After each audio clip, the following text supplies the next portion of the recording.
Good morning students, मेरा नाम है वैभव। आज हम पढ़ेंगे सदिश बीजगणित वेक्टर अलजेब्रा का भाग 12। पहले हम 11 भाग पढ़ चुके हैं, आज हम 12वें भाग पर दृष्टि डालेंगे।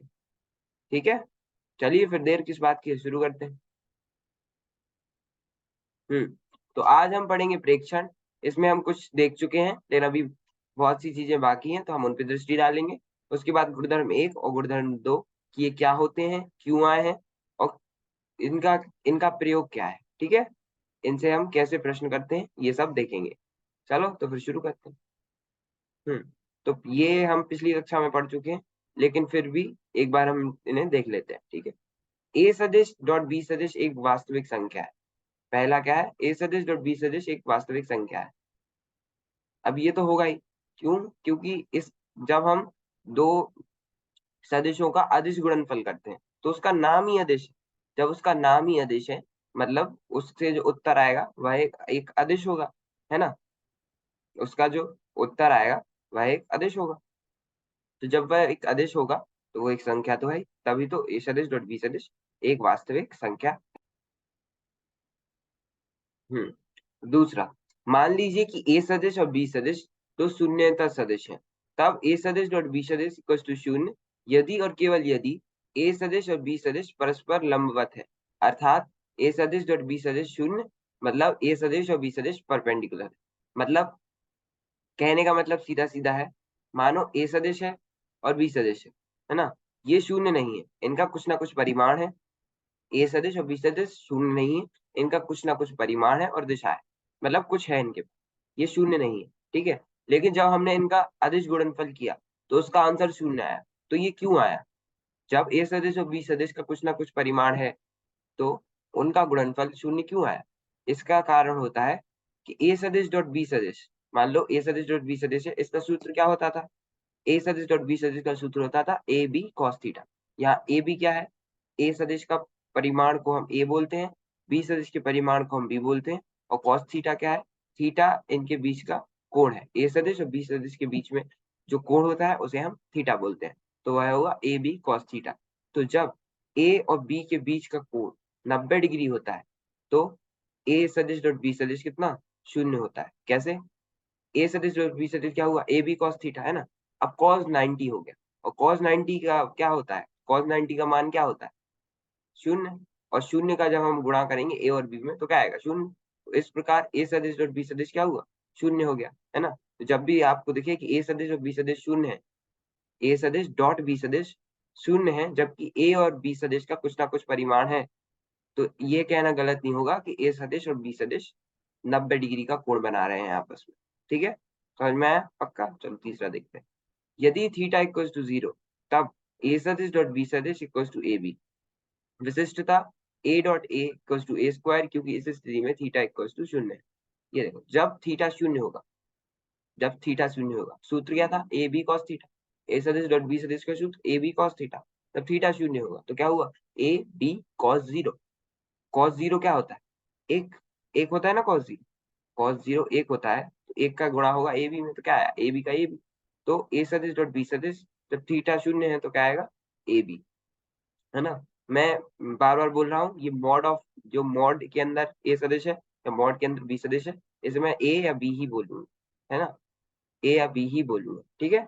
तो अब जब की बार जब ए या बी बोलूं, सिर्फ ए या बी बोलूं, तो समझ जाना मैं सिर्फ परिमाण की बात कर रहा हूँ। ठीक है, पक्का। चलो फिर आगे बढ़ते हैं, ये और देखते हैं। तो ए भी विशेषता ए सदिश डॉट ए सदिश ए स्क्वायर। ए सदिश डॉट ए सदिश तो ए स्क्वायर होगा ही, क्यों? ये मान लो ए है, इसके ऊपर एक और ए है, मतलब ए है तो एक ही होगा।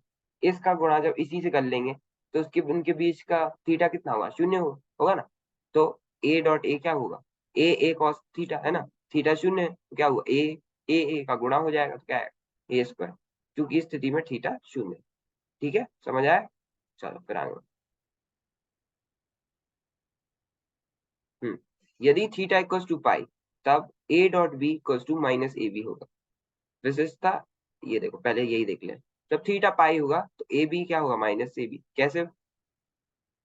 सूत्र क्या था? ए सदिश डॉट बी सदिश का सूत्र क्या था? उसका सूत्र था ए बी कॉस थीटा, यही था ना। अब ये कह रहे हैं थीटा पाई है, पाई मतलब 180। जब पाई की बात हो मतलब ये 180 डिग्री की बात कर रहे हैं। ठीक है, तो ए बी कॉस 180 कितना होगा? कॉस 180 का मान कितना होता है? -1 होता है ना। तो -1 जब ए बी में गुणा होगा तो क्या हो जाएगा? -ab। समझ आया ना? देखो, ए सदिश डॉट बी सदिश ए बी कॉस थीटा, है ना। कॉस 180 कितना हुआ? -1। ए बी में गुणा हुआ, क्या होगा? -ab। यहाँ हम उसी की बात करें, क्या होगा? -ab। विशिष्ट था ए सदिश डॉट -a सदिश इक्वल टू -a²। जैसी की स्थिति में थीटा पाई के बराबर। ऐसी जब ए है, मान लो ये ए है, ठीक है, इसका गुणा हो रहा है -a से। इनके बीच में जो कोण है थीटा है, अब वो कितना हो? 180 डिग्री, है ना, क्योंकि इसकी दिशा ये है, इसकी दिशा ये है ना। तो इनके बीच में थीटा कितना होगा? 180 है। तो जब हम ये करेंगे तो क्या हुआ? ए कॉस 180, कॉस 180 कितना? -1, है ना। तो ए कितना हो गया? -a²। ठीक है, समझ आया? चलो अब 5वां पॉइंट देखते हैं। प्रेक्षण 2 एवं 3 के संदर्भ में परस्पर लंबवत मात्रक सदिशों आई जे एवं के कैप के लिए हम पाते हैं कि I cap equals to J cap equals to K dot K cap equals to A. हाँ, तो I dot I cap equals to J cap equals to K dot K cap equals to A. मतलब कहने का मतलब सीधा है, जब हम आई का गुणा आई में करेंगे, जे का गुणा जे में करेंगे, या के का गुणा के में करेंगे, तो उनका जो उत्तर आएगा वो एक आएगा, है ना। उनका उत्तर एक आएगा। लेकिन जब हम आई का गुणा जे में, या जे का गुणा के में, या के का गुणा आई में, तो वह शून्य आएगा। मतलब कहने का मतलब सिर्फ इतना सा है कि जब हम एक आई का आई में ही कर सकते हैं, जे का जे में ही कर सकते हैं, और के का के में ही कर सकते हैं। अगर उसके आगे कहीं किया तो वह शून्य हो जाएगा, ठीक है। लेकिन जब हम उसी अक्ष का उसी अक्ष में करेंगे, आई का आई में किया, जे का जे में किया, और के का के में किया, तो वह एक आएगा। ठीक है, समझ आया? चलो फिर आगे बढ़ते हैं।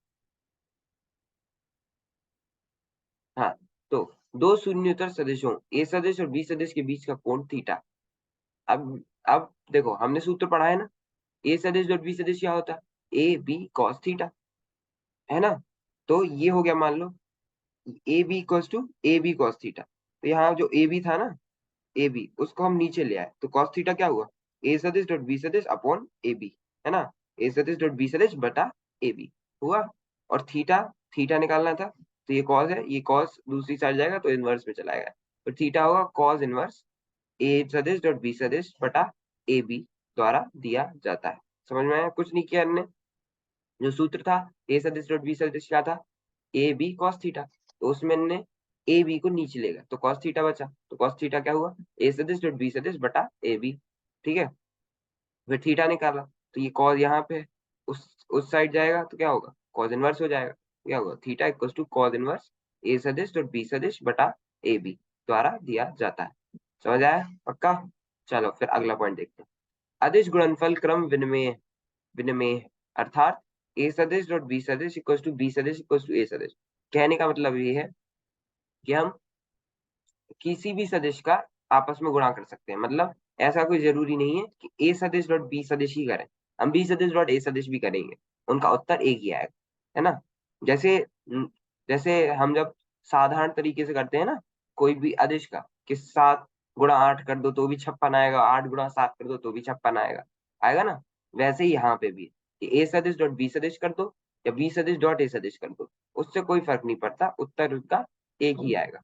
ठीक है, अभी हम जब प्रश्न करेंगे तो आप देखना, एक बार मैं करके दिखाऊंगा, ठीक है। का चलो फिर आगे बढ़ते हैं। अदिश गुणनफल के दो महत्वपूर्ण गुणधर्म, two important properties of scalar product. अब चलो गुणधर्म पे भी चर्चा करते हैं। गुणधर्म नंबर 1, अदिश गुणनफल की योगफल पर वितरण नियम। मान लीजिए ए सदिश बी सदिश और सी सदिश तीन सदिश है, तब ए सदिश डॉट बी कोष्टक बी सदिश प्लस सी सदिश इक्वल्स टू ए सदिश डॉट बी सदिश प्लस ए सदिश डॉट सी सदिश। अभी देखो, ये गुणधर्म की बात कर रहे हैं। तो पहला गुणधर्म है तीन सदिशों के लिए, इनके तीन सदिशों के लिए, इनका नाम है ए सदिश बी सदिश सी सदिश, कोई भी हो सकते हैं। हम इन्हें अभी ए सदिश बी सदिश और सी सदिश मान लेंगे, ठीक है। तो गुणधर्म एक कहता है कि जब ए सदिश का हम गुणा करेंगे बी सदिश प्लस सी सदिश में, तो ये जो सदिश है ए सदिश, ये कोष्टक के अंदर जो भी सदिश है उन हर एक में गुणा हो जाएगा। कैसे? ए का बी में भी हुआ, ए सदिश का बी सदिश प्लस ए सदिश का सी में भी हुआ, तो ए सदिश डॉट बी प्लस सी क्या हो गया? ए सदिश डॉट बी सदिश प्लस ए सदिश डॉट सी सदिश। समझ आया? मतलब कोष्टक के अंदर जितने भी सदिश हैं बाहर वाले सदिश का उन दोनों में ही क्या गुणा होगा, है ना, मतलब उन दोनों में ही अदिश गुणनफल होगा। तो ए सदिश डॉट बी सदिश प्लस सी सदिश क्या हुआ, ए सदिश डॉट बी सदिश प्लस ए सदिश डॉट सी सदिश। समझ में आया ना, है ना।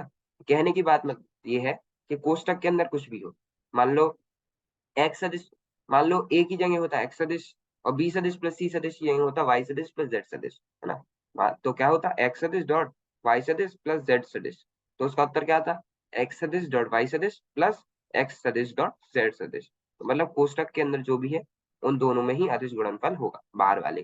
ठीक है, समझ आया। चलो फिर आगे बढ़ते हैं।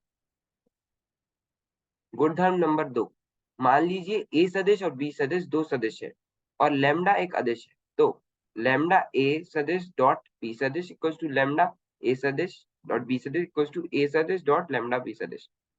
अब ये कहना चाह रहे हैं कि मान लीजिए कोई ए सदिश है, ठीक है, उसमें पहले से ही लैम्डा जो कि एक अदिश है उसका गुणा है, और जब हम उसमें बी सदिश का गुणा करेंगे तो है बराबर है किसके, जब ए सदिश डॉट बी सदिश करें, है ना, ए और बी का अदिश गुणनफल निकालें और उसमें फिर लैम्डा का गुणा करें, है ना, या फिर ए सदिश का हम लैम्डा बी सदिश में गुणा करें।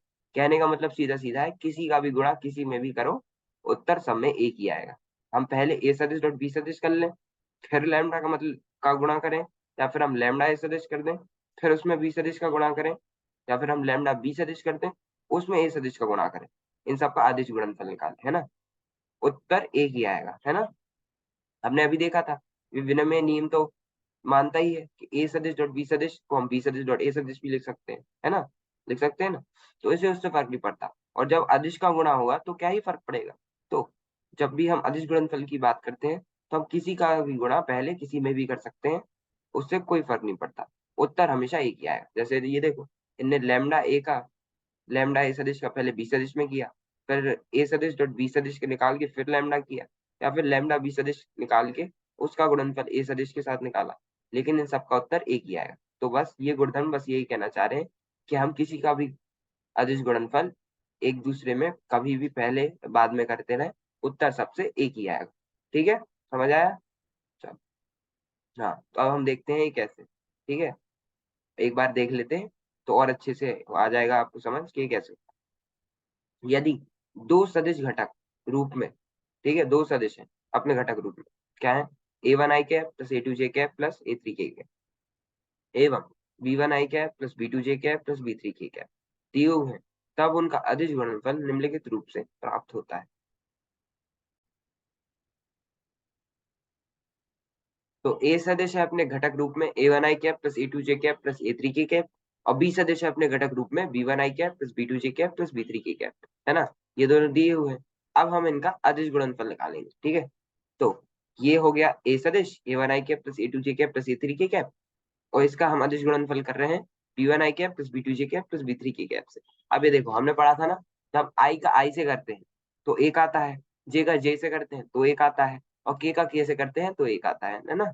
आई cap dot I cap equals to one, J cap dot J cap equals to one, और K cap dot K cap equals to one, है ना। और जब हम आई का जे से या आई का के से करते हैं तो शून्य आता है, जे का आई से या जे का के से करते हैं तो शून्य आता है, और के का आई से या के का जे से करते हैं तो शून्य आता है। मतलब जब हम एक से में करेंगे जो चीज एक ही है ना, आई का आई, जे का जे, के का के, तो एक आएगा, और अगर हम अलग अलग करेंगे कि किसी अन्य अक्ष से कर लिया तो वह शून्य आएगा, ठीक है। तो हम वही चीज अब यहाँ पे लगाएंगे।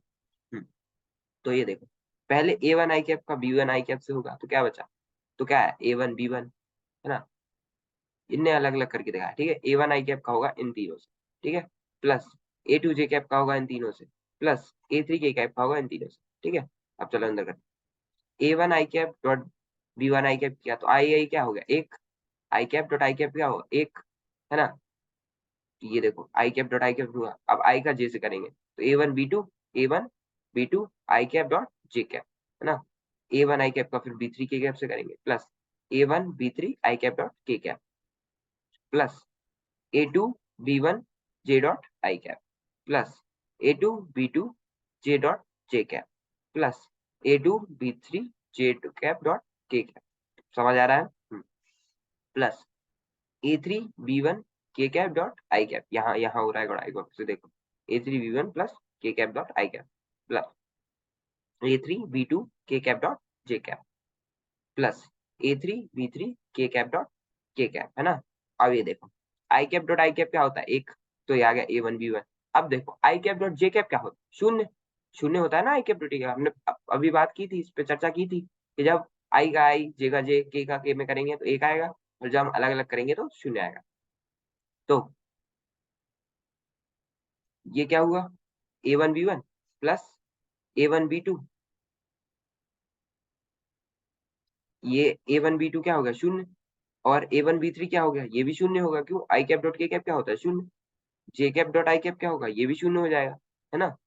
फिर आया जे डॉट जे कैप, ये होगा एक, तो ये आएगा A2B2 प्लस, यहाँ हमने किया जे कैप डॉट के कैप, ये भी शून्य, के कैप डॉट आई कैप, ये भी शून्य, के कैप डॉट जे कैप, ये भी शून्य। अब आया के कैप की बारी, तो ये होगा 1, एक हो गया, तो ये होगा A3B3। तो इसमें हमने पहले गुणधर्म 1 और गुणधर्म 2 का प्रयोग किया किया ना, है ना। तो A1B1 plus A2B2 plus A3B3, ये ऐसे आया। इस प्रकार A सदिश डॉट B सदिश क्या आया, A1B1 plus A2B2 plus A3B3, है ना। ये चीज अच्छे से याद रखना कि जब हम अदिश गुणनफल की बात करते हैं तो आई कैप डॉट आई कैप एक होता है, जे कैप डॉट जे कैप एक होता है, और K cap dot K cap एक होता है। बाकी जब हम आई कैप का जे से या के से अदिश गुणनफल करेंगे तो शून्य आएगा, जे का आई या के से करेंगे तो शून्य आएगा, और के का आई या जे से करेंगे तो शून्य आएगा। ठीक है, ये हम जब यहाँ पर इसका प्रयोग करेंगे तो इसका उत्तर आया ए सदिश डॉट बी सदिश का A1B1 plus A2B2 plus A3B3। पक्का समझ आ गया, चलो फिर आगे बढ़ते हैं। हाँ, तो आज के लिए हम इतना ही रहने देते हैं। आज हमने क्या क्या पढ़ा, दोनों गुणधर्म देखे और प्रेक्षण में कुछ पॉइंट्स थे वो देखे, है ना। गुणधर्म एक, गुणधर्म दो और प्रेक्षण। बाकी आगे अगली कक्षा में हम पढ़ेंगे ये एक सदिश का किसी रेखा पर 7 प्रक्षेप, रेखा पर 7 प्रक्षेप, ठीक है, projection of a vector on the line. ये बुक में 10.6.2 में दिया हुआ, तो एक बार देख लेना, और उसका प्रेक्षण पढ़ेंगे, ठीक है। पक्का समझ आया, आज के लिए आज जो पढ़ा है वो समझ आया। तो बस आज जो भी पढ़ा है एक बार पुस्तक से जरूर देख लेना, और कुछ प्रश्न हो तो वो कर लेना, ठीक है। तो अगली कक्षा में जब हम मिलेंगे तो आप अच्छे से पढ़ के रखना, ताकि अगली कक्षा और अच्छे से समझ में आए, ठीक है। चलो फिर आज के लिए इतना ही रहने देते हैं, बाकी थैंक यू, धन्यवाद। अगली कक्षा में फिर से मुलाकात होगी।